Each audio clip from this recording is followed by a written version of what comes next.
Good Thursday afternoon or evening, everyone. Welcome back to Weather with Sim again. I hope you guys are all having a great day so far, and I do appreciate you guys subscribing to my YouTube channel, which did help me create new images like this. And as you guys can see, I do live coverage. I will even do lots of weather updates. Not every single day, because there will be times where I am really busy working or doing my school, but most days I will definitely be able to keep you guys updated. I also do long range forecasts too as well, such as my winter forecast, which I will be releasing another winter forecast this weekend, so make sure to stay tuned for that.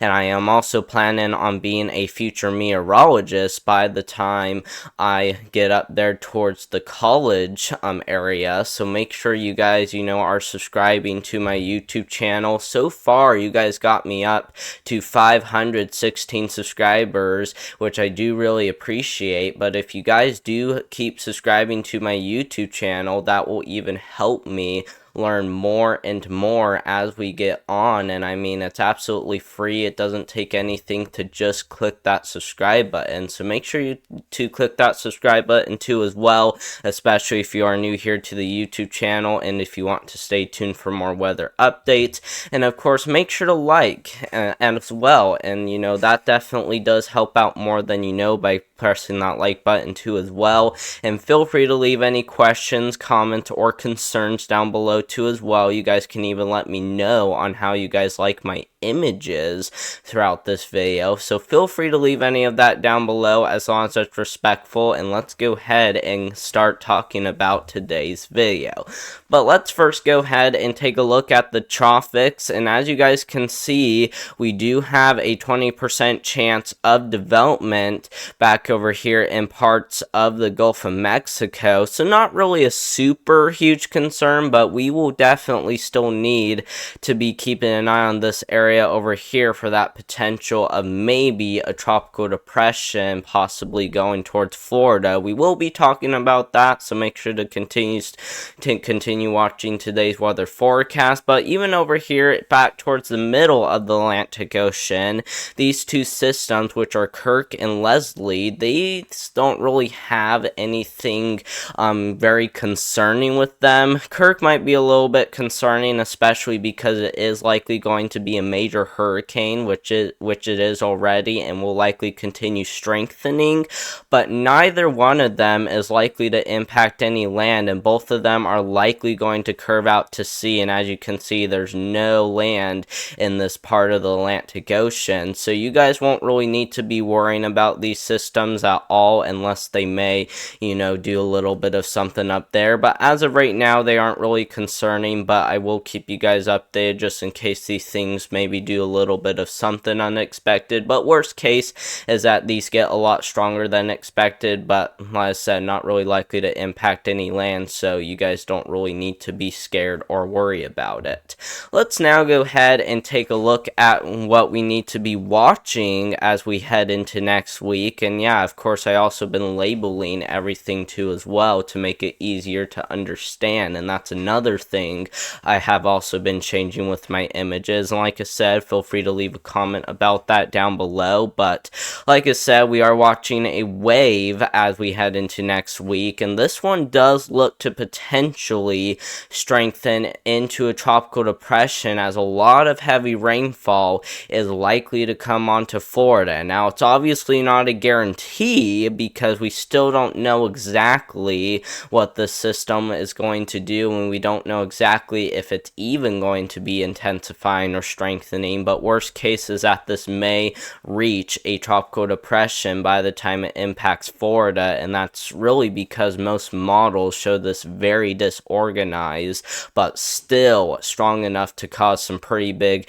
heavy rain issues. So we will definitely be keeping an eye on it throughout next week, and rainfall is sure going to be a huge concern throughout next week. And as you guys can see, from now all the way through next Saturday, but this is especially going to be through the beginning of next week. This is where we could be talking about some areas potentially seeing over a foot of rainfall in parts of Florida, and this is using the GFS model, by the way. The GFS model isn't really the best model, but I still like to use it to at least give you guys a good idea on how much rainfall we could see. And like I said, some areas may see over a foot throughout next week, but we will have to keep an eye on it. Like I said, most models don't really show this very organized, but we will still be keeping an eye on it just in case it does strengthen. But like I said, probably not really going to be a huge concern at all, but will definitely be a concern for some pretty big time flooding throughout next week. So I hope you guys are prepared in Florida for some potential major flooding by the time we head throughout next week, but will definitely not bring any wind threat with it.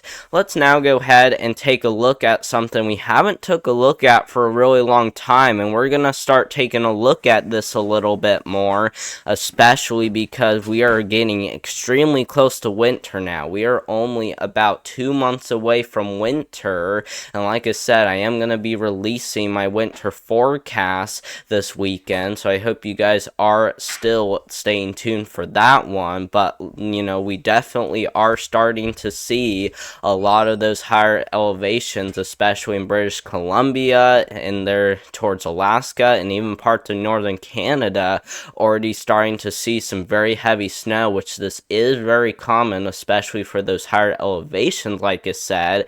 And there is some orange color showing up in the higher elevations, especially in eastern and western British Columbia. Like we got a little bit, showing up right there in eastern British Columbia, but especially western British Columbia, where we are seeing some areas seeing over 80 inches of snowfall, especially in the higher elevations. But even up there towards southern Alaska, we are actually starting to see some areas getting over 100 inches, which again is pretty common for this time of year because we usually start to cool down quite a bit. So you guys definitely need to be getting prepared for some extremely heavy snowfall, especially if you guys live in Alaska, down the western coast of British Columbia, and even some parts of eastern British Columbia. Need to be keeping an eye on it, as we could see some areas see over 100 plus inches of snowfall, especially up there in Alaska. So make sure to be prepared through Tuesday of next week. Let's now go ahead and take a look at those watches, warnings, and as well as those advisories. Not all of them will be in effect for today, but this is just to show you guys that we are starting to cool down quite a bit, including some freeze warnings that are currently in effect for parts of northern North Dakota into northern Minnesota, and even a few counties there in extreme northwest Wisconsin could definitely see some temperatures all the way down there towards 32 degrees Fahrenheit. So again, you guys, need to be getting prepared, as we will likely start seeing some more in the way of chilly days. And like I said, it is pretty common that we start to see some cold, chilly air move on through this time of year, so make sure to get ready for that if you live in those areas. But even over here in Montana, we got high wind warnings and high wind watches for quite a bit of those areas, especially most of Montana into parts of southern North Dakota and even parts of western and as well as northern South Dakota, likely to see, some pretty high wind gusts. So definitely be prepared by securing objects in those areas.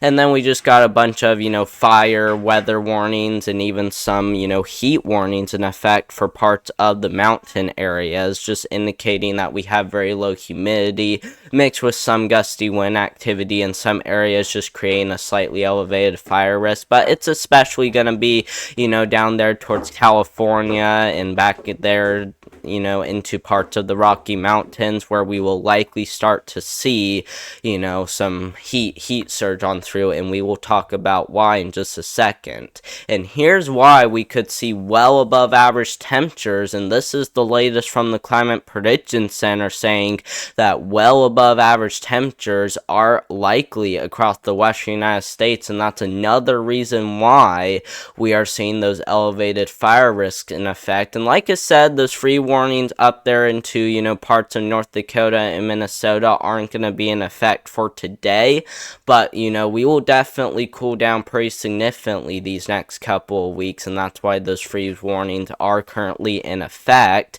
And, they might even be in effect for, the next few days. Who, knows exactly when the United States will start to really see that cold air move on through, but, we will definitely continue to keep an eye on it, and this is going to be from October 9th all the way to October 13th, where we start to see well above average temperatures across the west. Like I said, we could see some below average temperatures across all the East Coast area. Not well below average temperatures, but I do think that a lot of areas will definitely see below average temperatures, and it's especially going to be well below average for the precipitation across a lot of those areas, especially parts of the Ohio Valley all the way back down into the Southern Plains and deep south, where well below average precipitation is most likely. So it's definitely not good news that we are also on the drier side of things too as well for a pretty big part of the United States. But we will still continue to keep an eye on it, and like I said, this is going to be from October 9th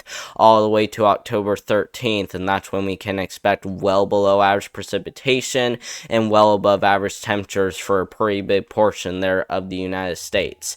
Let's now go ahead and take a look at the 8 to 14 day outlook, and this is a little bit longer range forecast. We're talking anywhere from October 11th all the way to October 14th, where well above average temperatures will likely still persist across most of the western United States, if why not the western half of the United States. So definitely still gotta be keeping an eye on for those heat alerts, and of course those fire risks out there as well. Above average temperatures will likely continue to be a problem out there. We still may see below average temperatures along the East Coast. Like I said, I don't think we'll see well below average temperatures, but we will still be keeping an eye on it to see if that cold air is even able to surge on in. But definitely not going to be extremely cold in those areas, even though we are expecting some below average temperatures in some of these areas.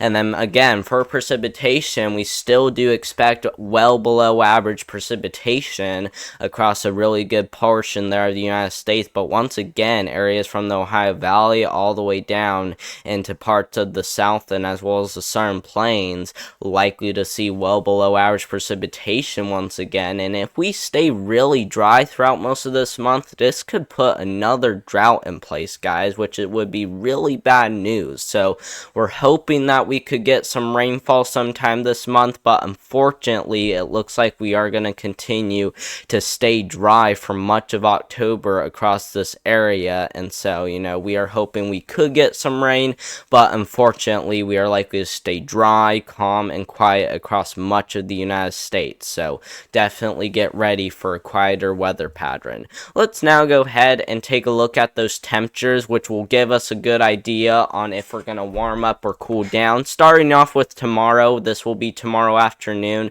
which would be on October 4th. And as you guys can see, for tomorrow on Friday afternoon, we do expect there to be some pretty hot, warm temperatures across a pretty good part of the southern United States. So Southern California into Arizona, Southern Nevada, and even into parts there, New Mexico, likely to see some 100-degree temperatures as 107, 106, and even, some areas likely to even see as high as 110 degrees, especially there in Southeast California.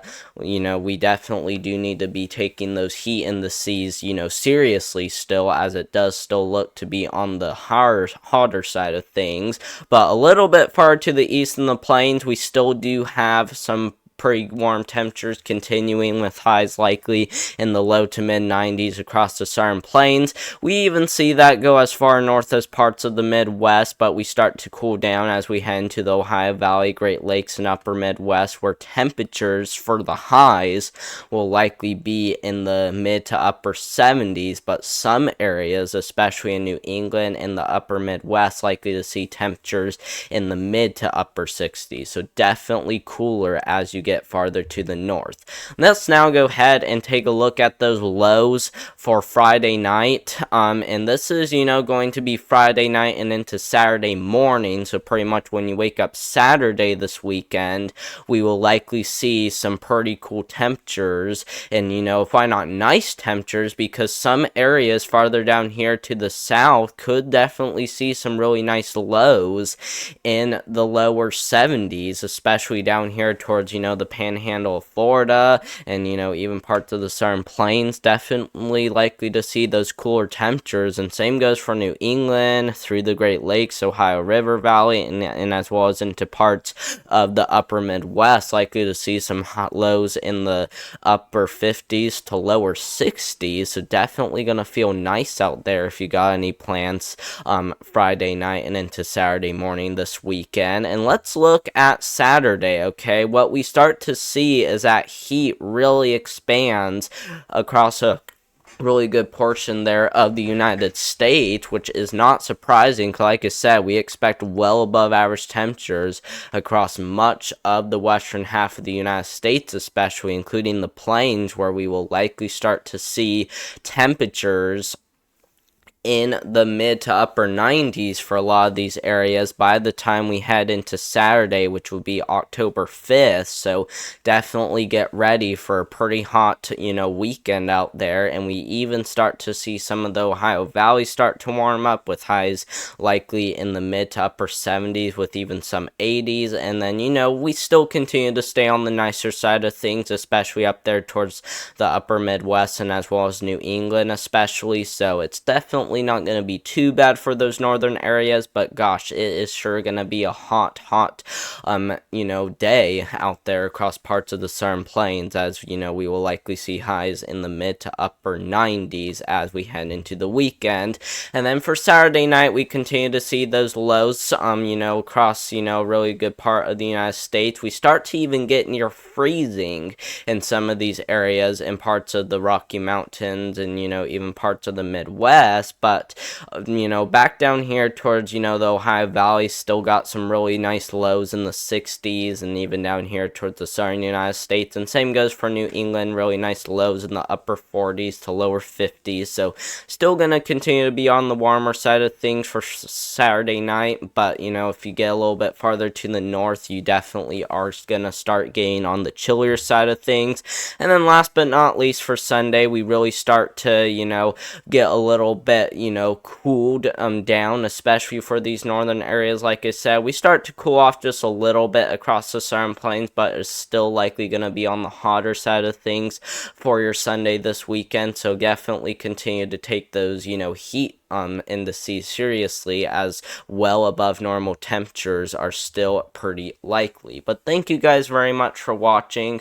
I hope you guys did enjoy today's weather forecast. Like I said, feel free to leave any comments or questions or concerns down below, and you guys can even let me know if you guys like my new images throughout today's weather forecast. And of course, make sure to keep subscribing to as well. If you guys will continue subscribing to my YouTube channel, I will continue to create more and more images that will definitely look better than what I had the last couple of months. So make sure to continue subscribing to my YouTube channel. Don't forget to like, because that will help out more than you know. And of course, make sure to comment, leave any questions or concerns like I said. And I hope you guys all have a great weekend.